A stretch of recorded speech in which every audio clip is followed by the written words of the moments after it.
What's up guys, my name is Tuonto, and today I will explain how to play every single character in Fate Trigger. If you don't know what Fate Trigger is, it is an anime-styled battle royale game. I've been able to play a lot of the early builds of alpha tests as well as every single beta. To make things clear, I will explain how to play the character, how some of their skills may synergize with other characters in the game, as well as some bonus tips for each character. If you're looking for a more general guide on how to play the game itself, I will upload a video on that very soon. But for now, let's focus on the specifics of the characters.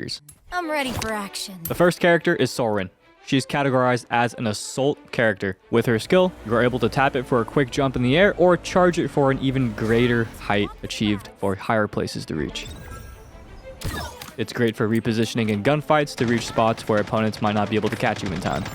Enemy sighted.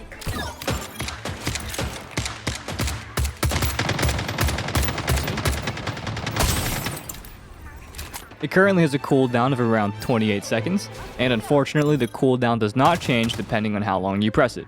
It will always be 28 seconds. I hope they change this. Now for her ultimate, it is similar to her skill, but it takes a longer time to set up, and her teammates can use it, allowing for a crazy greater travel distance and even greater height achieved. It's great for repositioning in the circle or escaping a very sticky situation. The flight time only lasts for 15 seconds, and after that you will start to descend.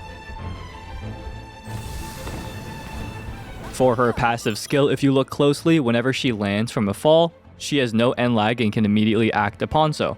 Every character in the game currently, if they fall from a specific height, they have an ending lag animation that prevents them from doing anything. Soarwynne is an amazing character for repositioning, just not for yourself, but also for your teammates if you need to get across the circle or out of a very bad situation.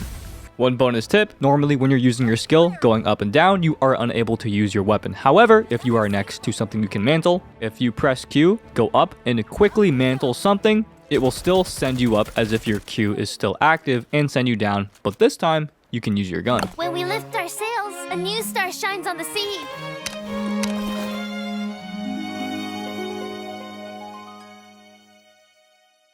This is Nase. She's a part of the assault squad as well, and in her kit she has a lot of tools that allow for rewarding aggressive options. Her skill has 2 charges and a 28-second cooldown. To recover one, it allows her to send out her Sharky that looks for enemies and explodes upon impact of meeting one, slowing them down and moving them away.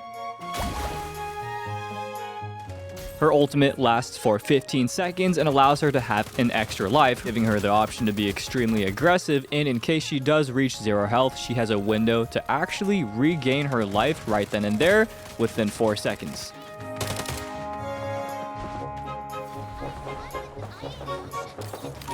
Her passive allows every single skill she uses, including her ultimate, to leave a water trail behind that boosts her movement speed as well as her teammates. She's a very powerful and aggressive character to play. Something to note is that no matter what kind of body of water she is standing on, she does get an increased movement speed, meaning the one area on the map called Lake Town that has a ton of bodies of water gives her an advantage.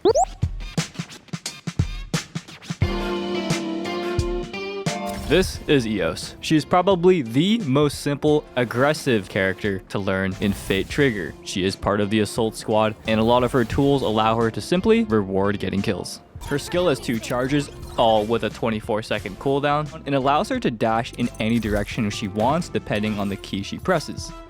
Like lightning. She's also able to dash in the air. Her ultimate summons a laser that has 0 recoil and can shoot for as long as the meter allows her to, and the duration depends on her ultimate charge. Something to note is that whether she gets a kill with her ultimate or her gun or a knock on an enemy, it resets her cooldown on her skill. It's also important to note that if she gets a kill during her ultimate form, it also resets the charge meter.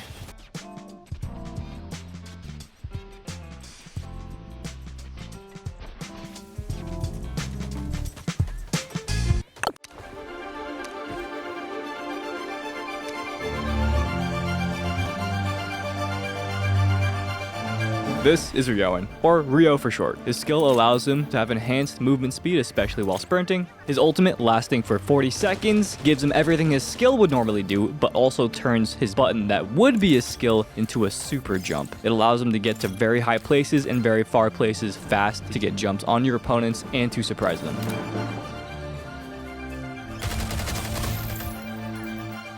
His passive is very good, allowing him to see damaged enemies by his teammates until they get healed.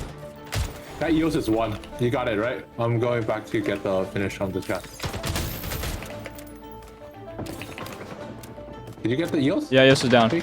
As of now, I think Ryo is one of the strongest characters in the game just because of his mobility, but also his ability to track enemies and finish fights quicker.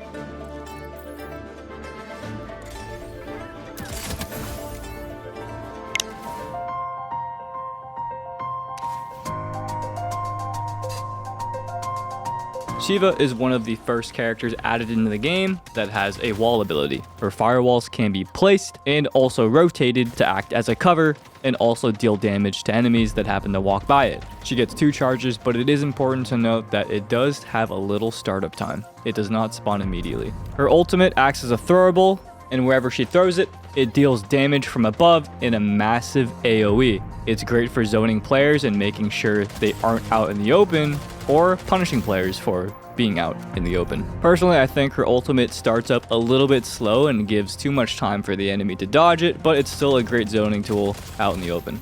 Xiva's special passive allows her to have blue incendiary grenades, enhancing the effects of them. I also noticed that if you throw it at a certain object or person, it has a bigger AoE compared to a normal incendiary grenade thrown by another character.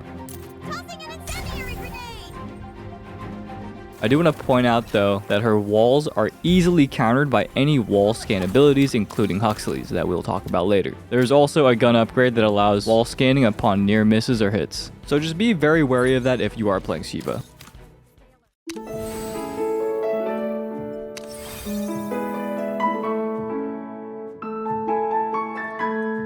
Camille is the healer of the game, able to heal teammates' shield as well as their health through walls as well. She has 2 charges for her skill to heal, and if there's no teammate in target, she's also able to heal herself. In addition, she can heal more than one person on 1 charge. For her special passive, she can revive any downed teammate within line of sight from a set range. For her ultimate, she creates a place where all of her teammates, including herself, can teleport to and will be healed inside the AoE, but there is a catch. That's worth it.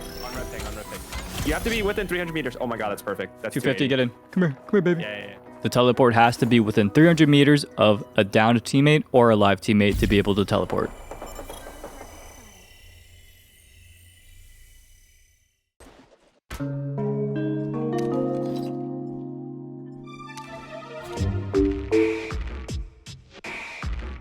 And this is the loot goblin of Fate Trigger. Her name is Mindy, and her whole idea of existing in this game is to drop loot. Her skill allows her to teleport at a set distance or at a set height as well. It is a very, very slow startup, and other enemies are able to see the path of where she is going to teleport. But the biggest thing about her kit is that her ultimate spawns a loot drop that you would normally find out in the open randomly. Now, this is part of her ultimate, yes, and it comes very fast, very frequently. However, the rule is it can only supply loot that is better than the squad's entire loot combined. So yes, you are able to get a red tier weapon off the first drop, which has some of the best guns in the game.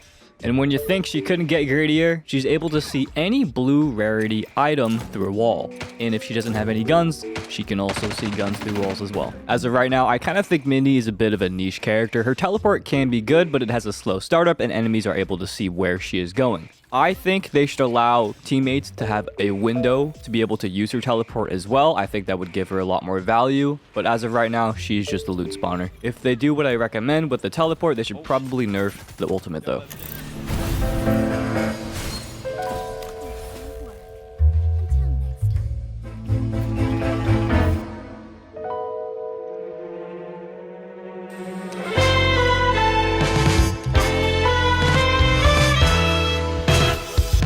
Huxley, currently the only recon in the game, probably the most broken character in the game actually. Her skill allows her to scan a wide AoE, revealing enemies behind walls and tracking them for a small bit of time. Her ultimate summons a huge smoke bomb that no one can see in and no one can see out. It complements her skill well as she's able to scan inside the smoke, revealing enemies if they are stuck inside. Something interesting is that flashes still actually work inside the smoke, so if there are enemies in it, you can actually flash them. Her passive is also very good. If there are any downed enemies, she can do a special finish on them, which reveals the rest of the enemy squad.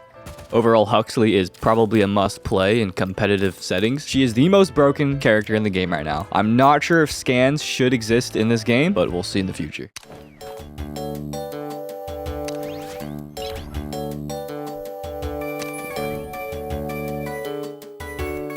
This is Kira. Her skill allows her to build a temporary wall setup with a window that she can shoot out of, but enemies can't shoot back through. It's important to note that it can be destroyed, and it's made up of 4 parts.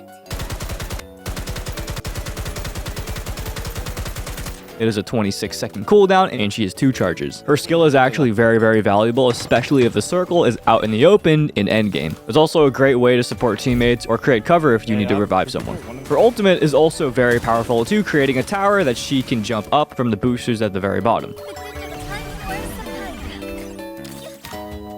With her skill, she can easily create one-way windows, but reminder, it can be broken as well.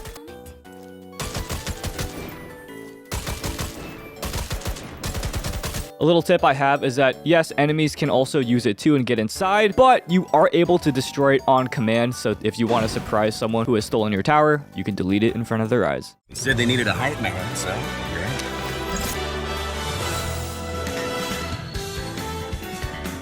And for the last character of our current patch, we have Cynric. Similar to Xiva, except his walls are see-through, but they cannot be shot through or have throwables thrown through them. And he can also rotate them. It's one of the most powerful skills in the game, and he is one of the most powerful defenders in the game. His ultimate allows him to teleport to any ally, summoning a see-through fortress that has the same properties as his skill. Oh wow. Yeah, I'm here. Yeah. The only thing that isn't covered, though, is the ceiling. This is great for rescuing down teammates or giving them a bit of extra time in combination with Camille's ult, allowing them to teleport back safely to be revived. Cynric and Camille are a very good combo. Lastly, his passive creates a shield around any down teammate, including himself. This increases the survival chance of you being revived, since the shield is extremely tanky. But I have to let you know, there is a cooldown on it, so it may not appear at all times, and it can also be destroyed. I hope you got some sort of value off of this, and if there are any corrections, it will be made in the Google Sheet I made from the community of notes we put together about Fate Trigger. Check it out in the description. And if you have any questions, you can ask me live, where I will stream the game at twitch.tv/tuonto. Again, this is a general guide for characters, so if you want any specific guides for characters where I will talk about much more detailed things, including numbers and strategies, let me know in the comments down below. At the end of the day, I do want to help create a very fun environment and community, so just be sure to have fun, and it's okay if you're struggling to learn. It happens. There's a lot of characters and a lot of mechanics and a lot of things to pick out, so just enjoy the game for now.